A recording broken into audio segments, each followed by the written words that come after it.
Laurent Berger, bonjour. Bonjour. Secrétaire général de la CFDT. Vendredi, plusieurs personnes sont entrées de force au siège de votre syndicat que vous dirigez, du syndicat que vous dirigez. Est-ce que vous allez ou est-ce que vous avez déjà déposé plainte ? Oui, il y a un rendez-vous à 9h30 ce matin au commissariat pour que quelqu'un de chez nous dépose plainte. Dépose plainte, pourquoi ? D'abord, dépose plainte pour intrusion dans un lieu où c'était pas autorisé, pour violence, pour insulte, pour intimidation auprès de nos salariés, pour crachat par exemple sur certains et certaines de nos salariés. Donc voilà, on va déposer plainte. Vous allez déposer plainte. Vous avez vu les images vidéo de cette intrusion ? Oui, j'ai vu. Que disent-elles ? D'abord, j'ai vu les premières images que j'ai vues. Je les ai vues par les personnes qui se sont introduites de force dans nos locaux, qui montraient soi-disant quelque chose de festif avec des chants assez insultants d'ailleurs, à mon égard, à l'égard de la CFDT. Et puis ensuite, j'ai vu d'autres images, y compris filmées par des gens qu'on a vus sur les réseaux sociaux, que je connais pas, et qui montraient beaucoup plus d'intimidation, beaucoup plus de violence, beaucoup plus d'insultes. Et donc, je crois qu'il faut arrêter de relativiser. Ce qui s'est passé vendredi, c'est violent, c'est une forme d'agression, et donc la CFDT va déposer plainte, c'est tout. C'est tout. Est-ce que certains de vos salariés ont été agressés physiquement ? Il y a eu, à un moment donné, quand ils ont essayé d'entrer de nouveau ou d'autres de rentrer, il y avait des gens qui étaient devant pour les empêcher de le faire. Il y a un des salariés qui a été mis au sol et un autre dans la bousculade qui a eu un doigt abîmé avec une interruption temporaire de travail. Il y a des salariés qui ont aussi eu des crachats, d'autres qui ont eu des insultes, dont un qui, lorsqu'il a essayé de dire attendez, qu'est-ce qui se passe, on voudrait travailler, il a eu une quinzaine de personnes qui sont arrivées vers lui pour essayer de l'intimider. Donc ça, c'est inacceptable, je le dis. La CFDT, on n'est pas obligé d'être d'accord avec elle. Personne n'est obligé. Mais dans une démocratie, on reconnaît qu'elle représente 620 000 adhérents.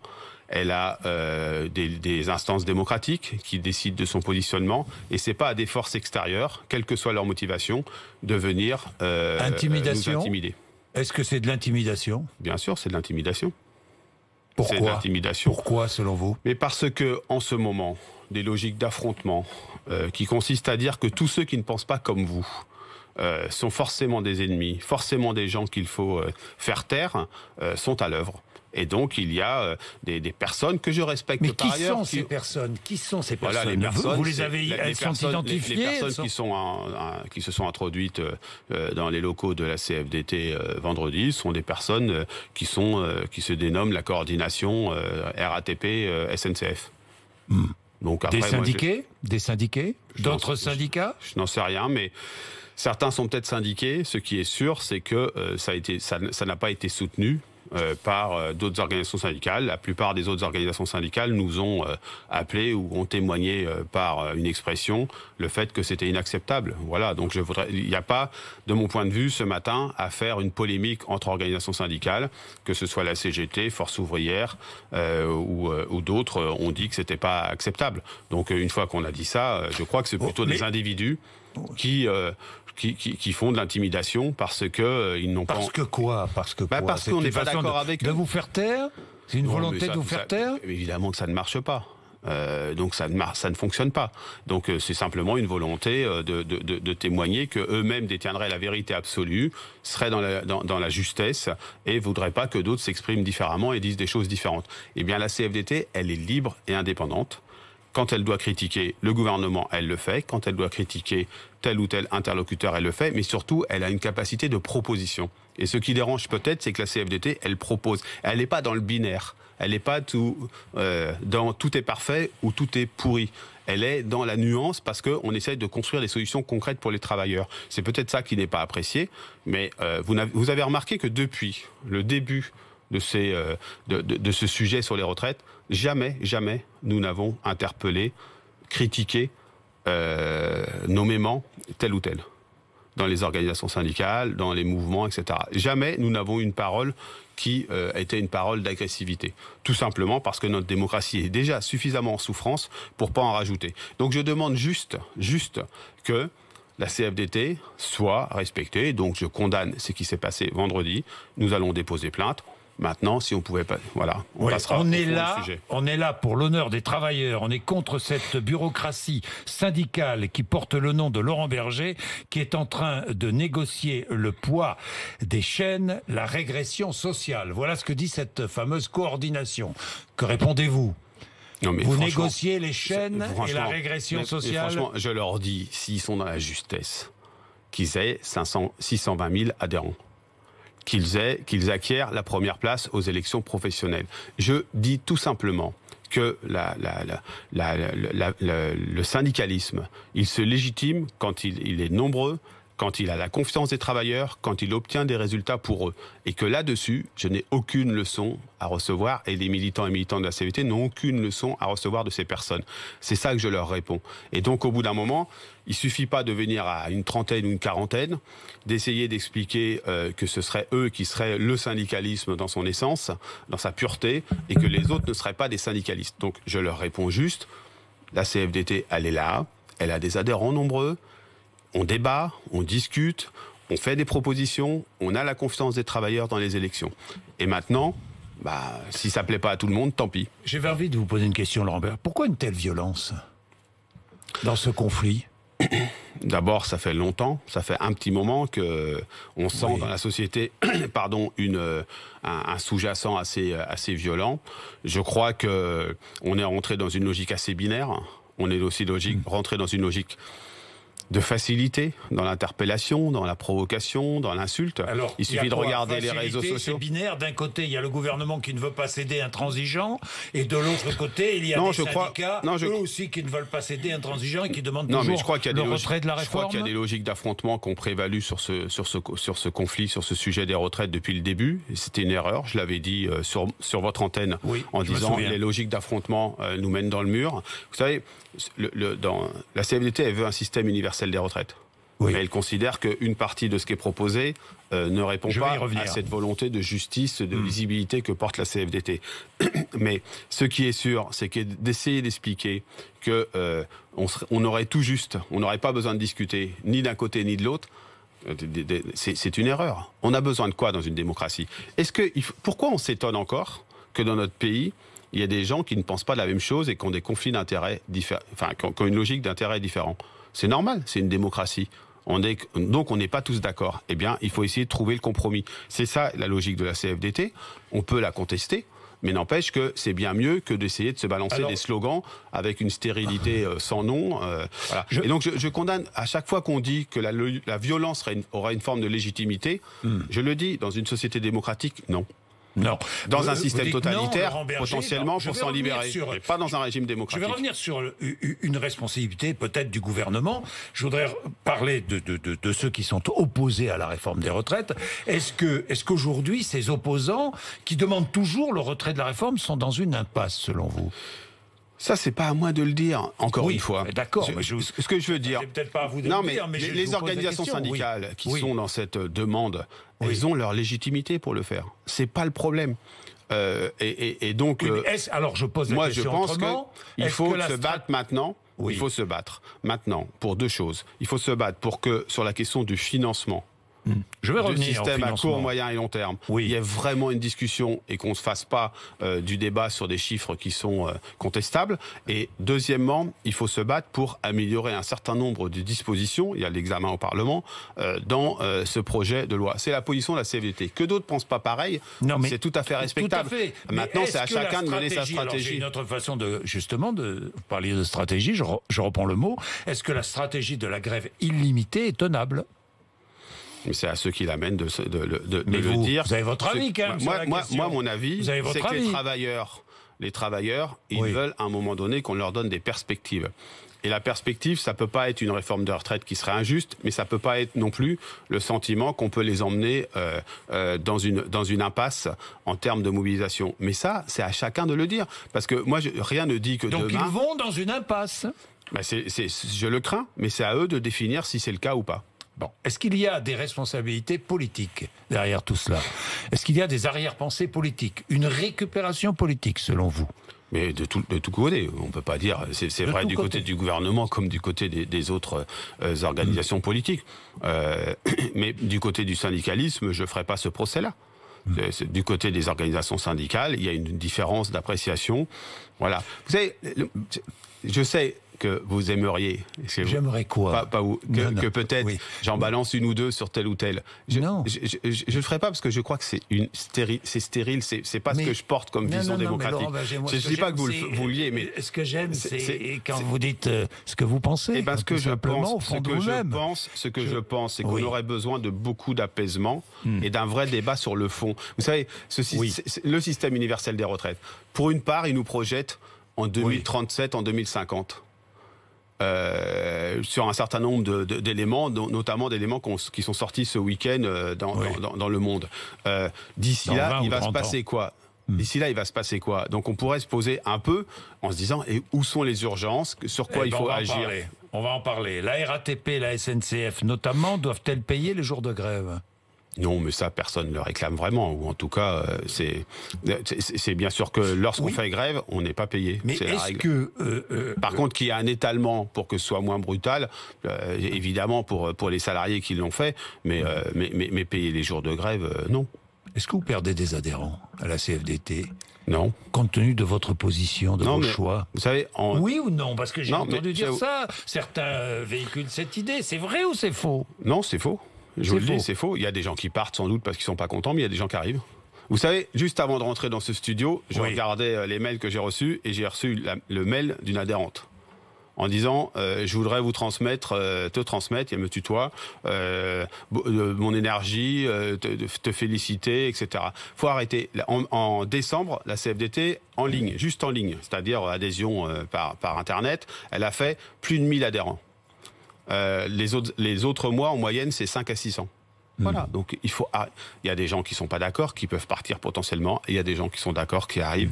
Vous savez, on verra à la fin, et notamment à la fin, c'est les résultats dans les élections professionnelles, c'est le nombre d'adhérents, on les communiquera comme tous les ans, environ de mars, début mars, mi-mars.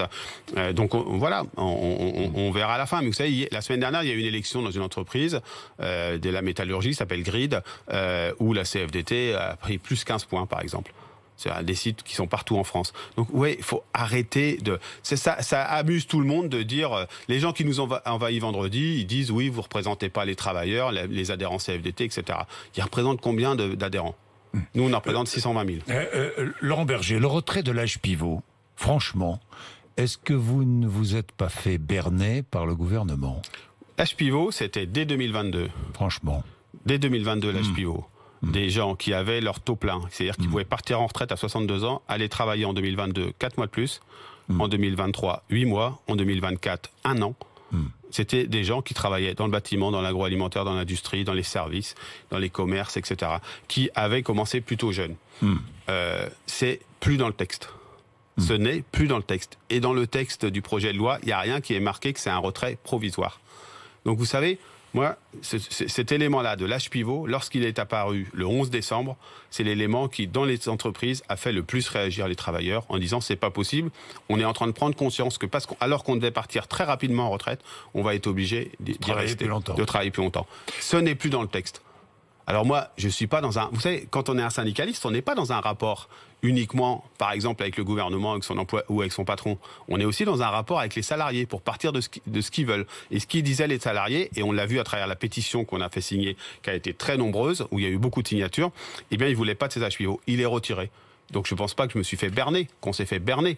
Maintenant, il y a d'autres sujets qui vont arriver sur la table. Il y a toujours le maintien de cet âge d'équilibre dans le projet de loi. Je vais y revenir. Je vais parler de la conférence de financement. Mais Laurent Berger, il y a encore une journée de mobilisation. Vendredi, le 24, vous vous associez pas à cette journée? Non. Non? Vous n'appelez plus du tout à aucune mobilisation, aucune manifestation? Je vais vous dire, ces jours-ci... Comme depuis maintenant 15 jours, les représentants de la CFDT dans les différentes régions rencontrent leurs députés pour essayer de leur donner nos revendications. Et je vais vous les dire si vous me laissez 30 secondes. Allez-y. L'amélioration des dispositifs de pénibilité, l'amélioration des départs progressifs à la retraite, le minimum contributif, vous savez, le minimum de pension pour aller au-dessus de 1 000 euros, l'amélioration des dispositions de transition pour les... Au-dessus de 1 000 euros, pour les fonctions publiques. Au-dessus de 1 000 euros, vous demandez... 1 000 euros à l'horizon où c'est produit, c'est 85% du SMIC. Oui. Nous, on pense qu'il faut aller plus loin et aller progressivement à ce que lorsqu'on a travaillé toute sa vie, qu'on a le nombre... Vous demandez un SMIC retraite, quoi. Mais on demande à ce que les gens qui ont été payés au SMIC toute leur vie, ce qui en soi est inacceptable, parce que le SMIC, c'est un salaire de démarrage pour des gens pas qualifiés, alors que...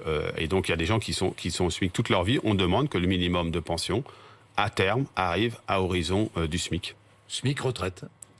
Non, ça s'appelle pas genre SMIC. Non, ça s'appellera pas comme ça. Vous savez le minimum vieillesse aujourd'hui.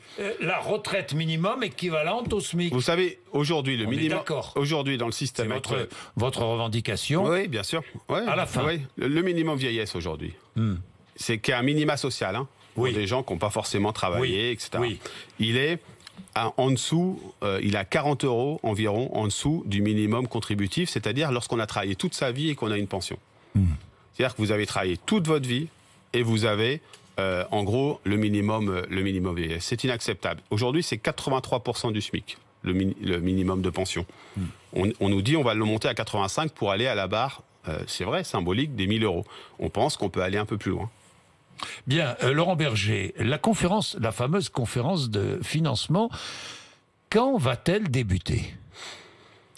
Sans doute en février. Non, mais sans doute. Mais c'est pas moi qui décide. Non, mais d'accord. Non, mais Laurent Berger, mais vous l'avez demandé. Oui, je vais vous dire pourquoi je l'ai demandé. Non, c'est pas vous qui décidez, mais vous moi, l'avez je pense qu'il demandé. faut qu'elle démarre en février. Il est temps peut-être que le gouvernement donne des dates, non ? Oui, bien sûr. Mais normalement, c'est en février, c'est ce qui a été dit. Février ? Cette conférence de financement, elle doit d'abord se fixer sur quel est le besoin de financement du système de retraite à court, moyen et long terme. Oui. Ce que demande la CFDT, c'est qu'on parte sur des bases fiables et avec une expertise, y compris avec des experts indépendants. Parce qu'aujourd'hui, on nous dit c'est 12 milliards, mais on ne sait pas trop. C'est 12 milliards, il y a le rapport du corps, mais le rapport du corps, il ne donne pas qu'un chiffre. Il donne aussi les raisons de ce déséquilibre de court terme. Et parmi les raisons, il y a un désengagement de l'État.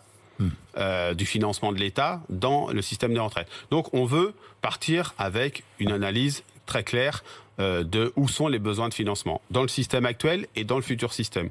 Et ensuite, il faut discuter de comment ce financement va se faire. Et ça ne peut pas se faire avec une logique purement un peu technocratique en disant on va reculer l'âge ou reculer l'âge d'équilibre pour tout le monde. C'est ce fameux âge d'équilibre qui existe, dont le monde s'est procuré. Donc il y a d'autres solutions pour financer. Les solutions pour financer, elles peuvent être sur d'abord l'amélioration de l'emploi, et notamment de l'emploi des seniors. Il y a une responsabilité patronale. Je rappelle juste que 7% de chômage, c'est l'objectif que s'est fixé le gouvernement. 7% de chômage, c'est 8 milliards d'excédents pour l'UNEDIC. C'est beaucoup d'amélioration du système des retraites, du financement du système des retraites. Donc, il y a la question des ressources, et notamment le fait que les seniors cotisent davantage. Il y a la question de l'utilisation des réserves, parce qu'on sait dans les projections qu'il y a une question d'équilibre du régime de retraite à court terme, mais que ça se rééquilibre à moyen terme. Donc, c'est pas quelque chose de structurel, ce déséquilibre. Et puis, il y a la question de prise en compte des spécificités de carrière. On n'est pas tous soumis à la même exigence professionnelle en termes d'impact sur notre santé. On peut le reconnaître, ça, les uns et les autres. Je veux dire, moi, je peux peut-être travailler plus longtemps que l'ouvrière de l'agroalimentaire qui est sur une chaîne de découpe de viande, qui aura un impact sur son physique beaucoup plus important. Donc on veut reconnaître la pénibilité et les situations individuelles de parcours professionnel. Est-ce qu'avec ce nouveau système de retraite par points, des futurs retraités partiront plus tôt ? Oui. Oui. Oui, je le souhaite. C'est toujours ce qui a été d'ailleurs c'est l'étude d'impact qu'on n'a pas, ce que je condamne. Je veux dire, il y a des médias qui ont l'étude d'impact et pas les organisations syndicales, ce qui, de mon point de vue, est un vrai problème. Mais ce pourquoi c'est toujours battu la CFDT, c'est que le système de retraite par répartition, c'est quoi? C'est qu'en même temps, on se doit tous les uns et les autres quelque chose. C'est travailler un certain nombre de temps pour payer les retraites de ceux qui sont en retraite aujourd'hui, et après ensuite avoir en rapport avec ce sur quoi on a cotisé le retour. On s'est battu pour les carrières longues en 2003, on les a obtenues. Plus d'1 million de personnes sont parties avant l'âge légal en retraite parce que François Chérèque s'était battu pour les obtenir. On se bat aujourd'hui pour la reconnaissance de la pénibilité, y compris les gestes postures et les charges lourdes qui ne sont pas reconnues, pour ça, pour que des gens puissent partir avant. Merci Laurent Berger d'être venu nous voir ce matin, 8h54. Vous êtes sur RMC et BFM TV.